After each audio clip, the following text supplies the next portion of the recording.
Hello friends, welcome to home food zone. இன்னைக்கு இந்த வீடியோவில் பார்த்த உடனே சாப்பிடணும்னு தோன்ற மாதிரி வாயில் போட்ட உடனே கரையிற மாதிரியான ஒரு சூப்பரான ஸ்வீட் ரெசிபி. ரொம்ப சிம்பிளாக நம்ம வீட்டில் இருக்கிற பொருட்களை வச்சு நம்ம பண்ணலாம். இதை எப்படி செய்யறது நம்ம பார்க்கலாம். செய்கிறதுக்கு ஒரு மிக்சிங் பவுலில் அரை கப் அளவுக்கு குலாப் ஜாமுன் மிக்ஸ் எடுத்துக்கோங்க. நீங்கள் எந்த பிராண்ட் வேணாலும் வாங்கிக்கலாம். இதை சேர்த்துட்டு அரை கப் அளவுக்கு பால் பொடி சேர்த்துக்கோங்க. அரை கப் அளவு நாட்டு சக்கரை சேர்த்துக்கோங்க. நாட்டு சக்கரைக்கு பதிலாக நீங்கள் வெல்லம் சேர்க்கலாம். இது கூட ஒரு அரை கப் அளவு கோதுமை மாவு சேர்த்துட்டு இது எல்லாத்தையுமே சேர்த்து நல்லா கலந்து விட்டுக்கோங்க. இல்லாமல் நல்லா ஒன்று போல் இந்த அளவுக்கு மிக்ஸ் ஆகிற மாதிரி கலந்துட்டு இதில் 1.5 கப் அளவுக்கு தண்ணி விட்டு இந்த மாவு தோசை மாவு பதத்துக்கு நம்ம கலந்து எடுத்துக்கணும். முதல்ல 1 கப் தண்ணி சேர்த்துருக்கேன். கலந்துட்டு தேவைப்பட்டதுனா சேர்த்து கலந்துக்கலாம். கடைசியாக பார்த்தீங்கன்னா இந்த கன்சிஸ்டன்சி இருக்கணும்.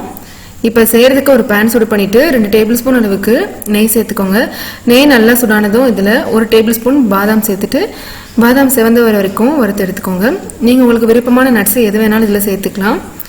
கூடவே 1 டேபிள் ஸ்பூன் அளவு திராட்சை சேர்த்துட்டு இது ரெண்டுமே நல்லா செவந்து வறுத்துட்டு வேறு ஒரு பிளேட்டுக்கு மாற்றி எடுத்து வச்சிடலாம்.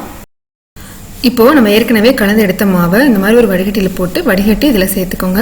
எக்ஸ்ட்ரா நெய் எதுவுமே சேர்க்க வேண்டாம். ஏற்கனவே இருக்கிற நெய்லேயே நம்ம இந்த மாவை சேர்த்துக்கலாம்.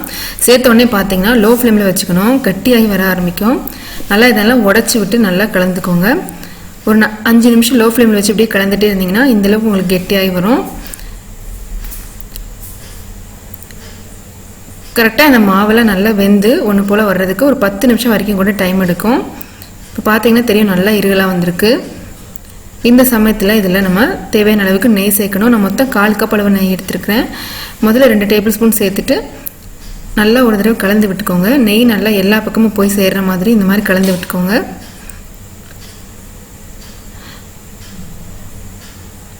இன்னும் 2 டேபிள் ஸ்பூன் அளவு நெய் சேர்த்துட்டு திரும்பவும் ஒரு தடவை நல்லா கலந்து விட்டுக்கலாம்.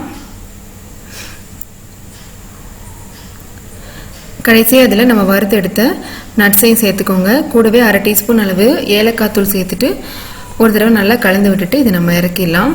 சுட சுட சாப்பிட்றதுக்கு ரொம்பவே நல்லாயிருக்கும். ஏதாவது ஒரு ஃபெஸ்டிவல் டைமில் செஞ்சு சர்வ் பண்ணுற மாதிரியான ரொம்ப சிம்பிளான ஒரு ஹல்வா ரெசிபி. கண்டிப்பாக இது கிட்ஸுக்கு ரொம்ப பிடிச்ச ஒரு ரெசிபியாக இருக்கும். ரொம்ப எளிமையாக நம்ம பண்ணலாம். மற்ற ஹல்வா செய்கிற மாதிரி ரொம்ப டைம்லாம் எடுக்காது.